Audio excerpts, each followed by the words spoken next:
একটা মেয়ের তার মা রহস্যজনকভাবে মারা যায়, আর তার মায়ের মারা যাওয়ার রহস্য খুঁজতে গিয়ে সে অনেক আত্মাদের কবলে পড়ে যায়। তারপর থেকে তাদের গ্রামের মহিলারা অনেক রহস্যজনকভাবে মারা যেতে শুরু করে। তো 2024 সালে মুক্তি পাওয়া ইন্দোনেশিয়ান হরর মুভি পেমান্ডা জানাজা থেকে ঘুরে আসা যাক।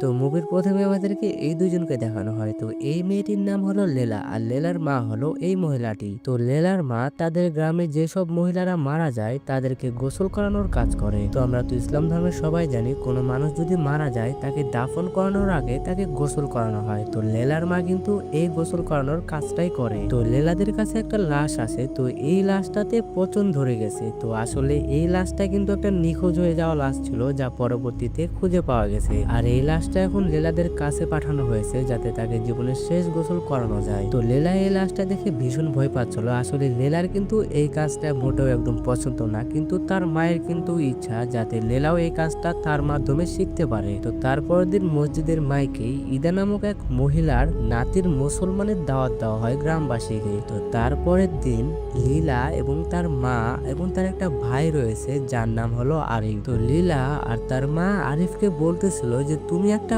ভালো কোনো একটা চাকরি বা কোনো একটা কাজ খোঁজো, কারণ তোমার জন্য গ্রামের মানুষদের কাছে আমার অনেক কথা শুনতে হয়। আসলে আরিফ আর লেলার কিন্তু বাবা নাই, মানে মারা গেছে অনেক আগেই। তো তারা হলো ফ্যামিলি মেম্বার এই তিনজনই। তো আরিফ হলো একটা পেশায় একজন ছোটখাটো একটা মেকানিক। তো তারা যখন হাঁটতে হাঁটতে গল্প করতেছিল তখন তাদের পরিচিত একটা মেয়ে আসে। তো এই মেয়েটার নাম হলো রিকা। তো রিকা আরিফকে বলতেছিল যে আমার বাড়ি কিছু কারেন্টের কাজ আছে। তারপরে রিকা আরিফকে তার বাড়িতে নিয়ে চলে যায়। তো এইদিকে লেলা আর লেলার মা তাদের নিজেদের বাড়িতে চলে আসে। তো লেলার মা যখন নামাজ পড়ার সময় সে যখন রুকু থেকে দাঁড়ায়, সে বুঝতে পারে যে তার পিছনে কেউ একটা রয়েছে। তো লীলার মা নামাজ শেষ করে দেখে যে যাকে সে পিছনে আন্দাজ করেছিল সে আর এখানে নাই। তারপরে লীলা আর লীলার মা একসাথে ছিল। তো লীলার মা লীলাকে বলতেছিল যদি আমি মারা যাই বা আমার পরবর্তী এই যে আমি গোসল করাই মৃতদেহদেরকে, আমি চাই আমার পরবর্তী আমার জায়গাটা তুমি নিবে, কারণ এই গ্রামের ভিতরে শুধুমাত্র আমি এখন এই লাশদেরকে গোসল করাই। তো লীলা তার মাকে বলে যে হ্যাঁ আমি জানি